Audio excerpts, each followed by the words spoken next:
Think making $1,500 a week from trading is just for the pros? Think again. Trading is the ultimate skill for making money. Even beginners can make $1,000 to $1,500 a week with a simple set-and-forget strategy. First, understand the charts.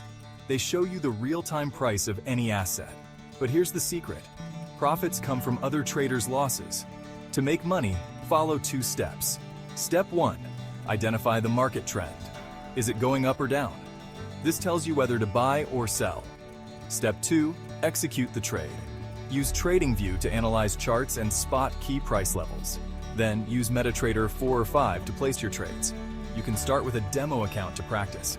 Choose your currency pair, set your order type, lot size, and profit or stop loss levels. Then click buy or sell. Want my exact set and forget strategy? Click the link in the description and start making $1,000, $1,500 a week. You can do it even as a beginner. Thanks for watching.